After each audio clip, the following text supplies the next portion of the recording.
Hey, fourth grade, this is Miss Shields. I hope you all had a wonderful weekend. We are going to begin a new chapter. This is chapter 13, Elisha, and you should have a copy of your notes for this lesson. Elisha, remember we had last seen him. Elijah had been called up to heaven.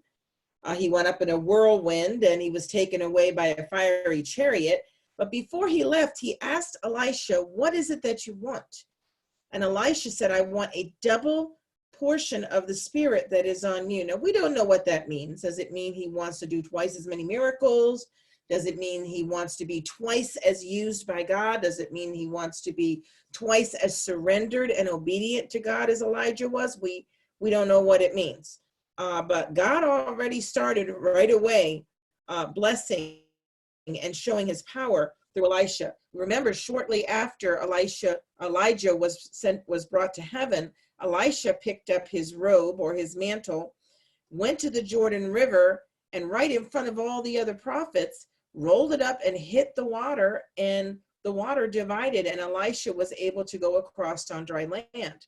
So that was a miracle, an absolute miracle.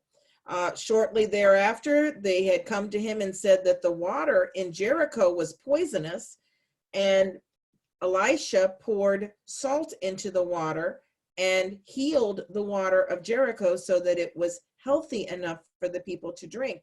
So already two miracles within a very short period of time. We're going to be picking up our story of Elisha in 2 Kings chapter 4. And if miracles was what Elisha had in mind, he did 4 miracles in this chapter alone. First thing we see is, as he's going along, one of the wives of one of the prophets who had died, we don't know if this was one that Jezebel had killed or not, but she went to Elisha and said, "Please help me. I owe money and I don't have any money to pay, and the person is going to come and sell my sons to pay my debt, and I don't want that to happen." So Elisha says, "Well, what do you have?" She says, "Well, I have a little jar of oil and that's it." He says, "Okay, you and your sons go and borrow as many containers, empty containers, as you can, and bring them into the house." And so they ran around the neighborhood and asked for people if they could borrow empty jars, empty containers. And he says, "Now close the door, you and your sons inside, and take the little oil and pour it into the jars." So that's exactly what she did. She and her sons were there inside the house pouring the oil into the jars, and no matter how many jars they had, the oil did not run out. That was a miracle. They had enough oil to fill every one of the jars, and finally when the woman said to one of her sons, "Bring me another jar," he said, "They're all full." At that point, the oil stopped running. And she went back to Elisha and told him what happened.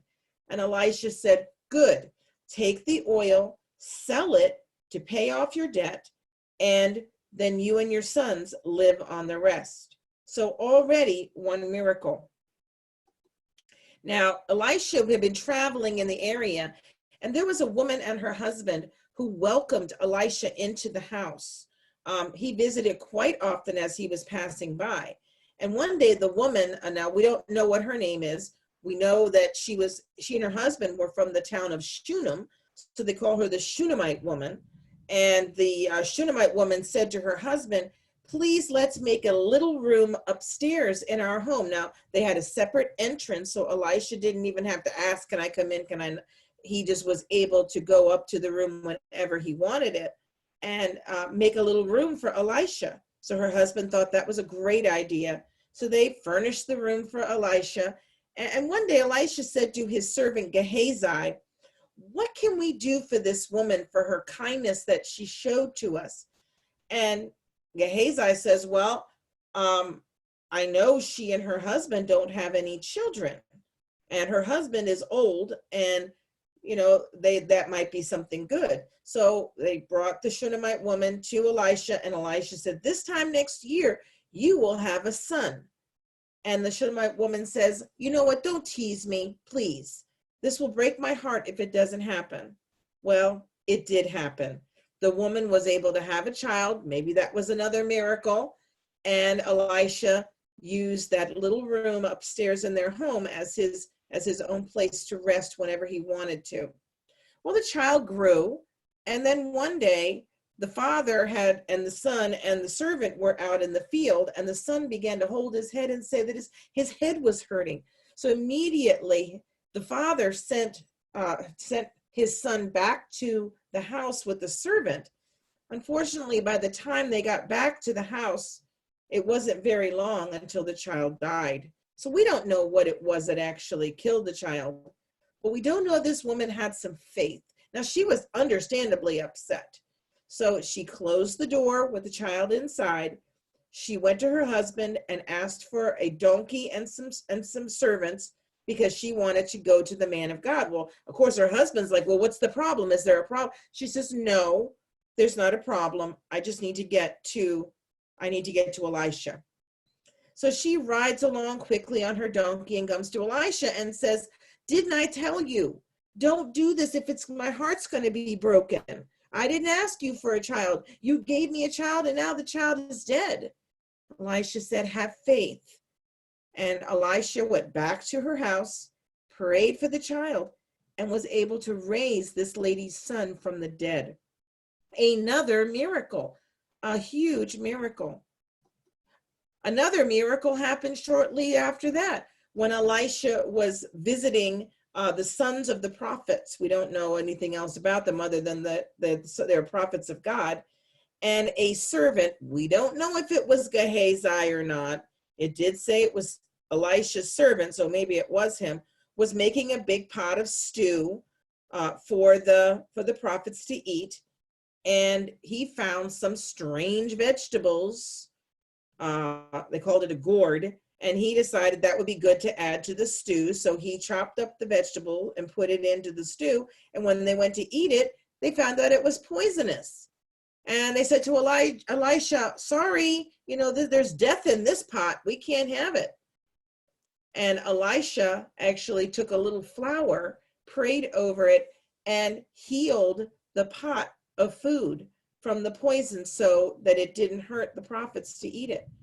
The last miracle also involved, for the last miracle in this chapter, someone decided that they were going to give an offering to God, and they decided to give it to Elisha and the prophets that were there.